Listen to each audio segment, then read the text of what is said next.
Hello, my name is Corey Washington. I am a 28-year resident here in Augusta, Georgia, as well as a 17-year teacher here in Augusta, Georgia.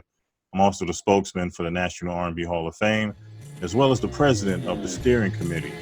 And the purpose of this video is to enlighten the public, because you may have heard about this project in the media, commission meetings, but there's still a lot of unanswered questions. So hopefully we can clear all of that up so that you can be just as excited about this project as I am.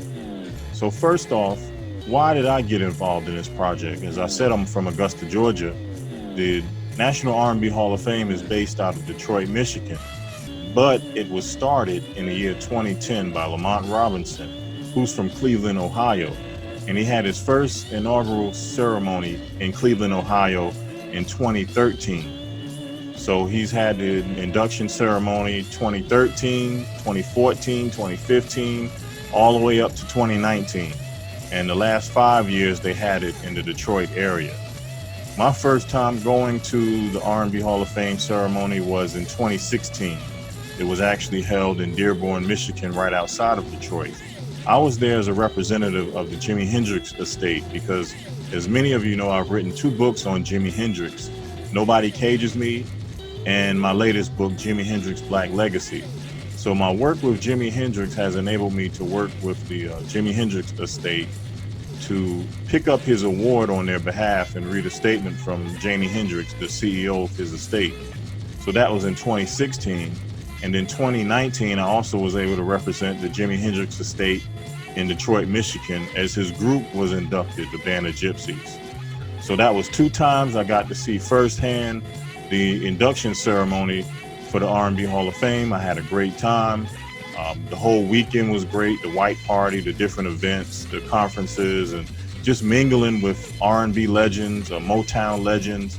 And when it was presented to me, what about this coming to Augusta? I guess the situation in Detroit wasn't moving like it should. And so the R&B Hall of Fame is looking for a permanent home, not just to have induction ceremonies, but to actually have a permanent brick and mortar monument to the greatest R&B legends in the world of music. So when this was presented to me, I said, why not Augusta? Augusta is the home of the Godfather of Soul, the home of the Masters. It's a growing city. So I felt like this project could go very well here, and LaMont Robinson, the CEO, agreed. And so we began working to bring this project to Augusta, Georgia. We got a resolution passed where the city supported it, but there was a little misunderstanding a few days later. Hopefully that's been cleared up, and we're trying to work progressively to a solution which will see this project come to Augusta. It's going to mean so much for the city. What do I mean by that? First off, let's look at what are some of the benefits for Augusta for this project. For one, it's going to create jobs, 100 to 150, maybe possibly 200 jobs for people. There's going to be a need for curators, security, people working inside the restaurant, the gift shop, things of that nature. There'll be jobs here for people, tour guides. Also will benefit the educational system, which is something that I'm passionate about.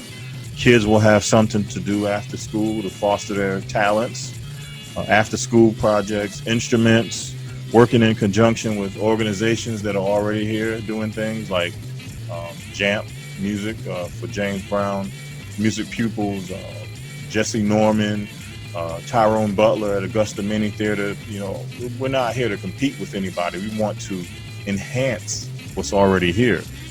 The quality of life. People, I've heard this with my own ears. People here in Augusta saying, there's nothing to do. What's there to do in Augusta? Well, we want to have something else to do here in Augusta in conjunction with what's already here. The induction weekend, which I'll talk about in a second, will bring something annually here to Augusta that people can look forward to every year, just like the Masters, just like the Arts in the Heart festival, which I heard was canceled due to COVID-19. So that's going to be something that we look forward to happening in 2021, as well as the induction ceremony, the Arts and the Heart Festival. Also, more hotel and tourism dollars. This will help the businesses in the area. We want people to stay here longer, spend more of their dollars here. Even though there's planning on being an on-site restaurant in the Hall of Fame, we could work with other businesses around here that tourists may want to possibly visit other restaurants and other businesses as well. Lots of people come here for the Masters golf tournament. Some of them can't get tickets, so they just hang around the town for a week. This will give them something to do as well. Community service, community involvement. This project is something that's community oriented. It's for the community of Augusta, the CSRA. $1 of each ticket sold will be donated to the educational system of Richmond County for the enrichment of kids. We want to have field trips for the kids. We'll reduce prices for Richmond County residents, or possibly state Richmond County residents can get into this museum for free, because we want people to come to this building year round. Renting out event space, so forth. We want the board to consist of local people here in Augusta and so forth. So these are some exciting things for the city of Augusta if we can get all of this straightened out.